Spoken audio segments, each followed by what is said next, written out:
If you accept the idea of the First Amendment solidifying freedom of speech, you simply must accept that said freedom contains the possibility of offending someone because the spread of ideas will bring about differences of opinion on subjects and long-held beliefs. The problem arises when offense occurs and the reaction of the offense goes off the rails, or the reaction to the offense. And rather than resorting to a challenge or respond in a civilized and vocal fashion, an attack ensures that an effort to silence the offender will be taken. Political correctness has muzzled free speech in an effort to silence the offender, and it has muzzled free speech to the point and stifled ideas where it's become dangerous even to have an opposing viewpoint, much less express them openly. As bad as it is with religious sects censoring their own adherents, the attempt to censor critics from outside the circle is abominable.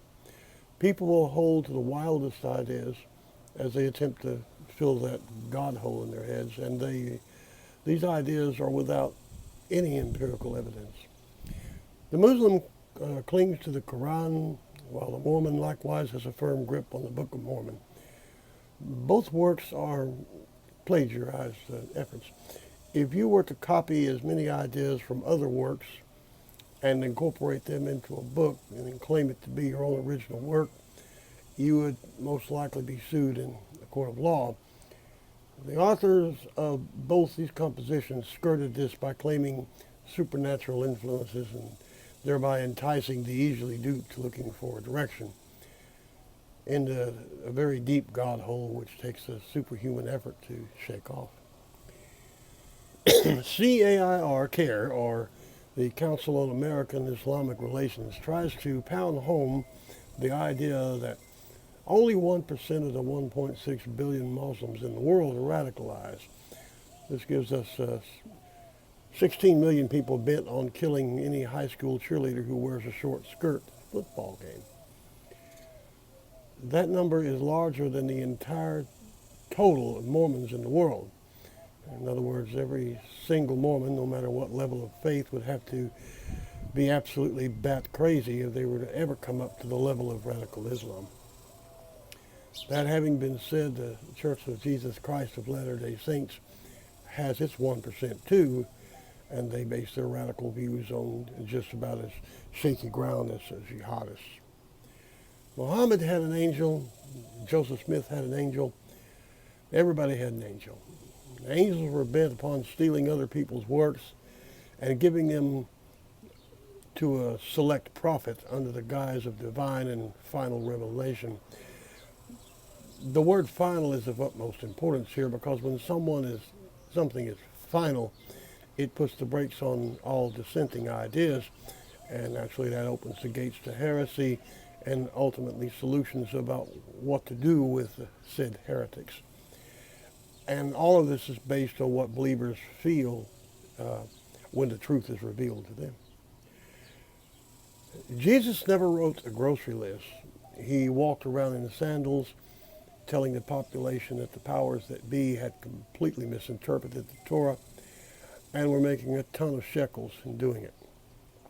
In stark contrast, both Muhammad and Joseph Smith based their multinational corporations on a composition that is in and of itself most amazing because both men were either illiterate or semi-illiterate, which is readily exposed any time you simply read the ideas.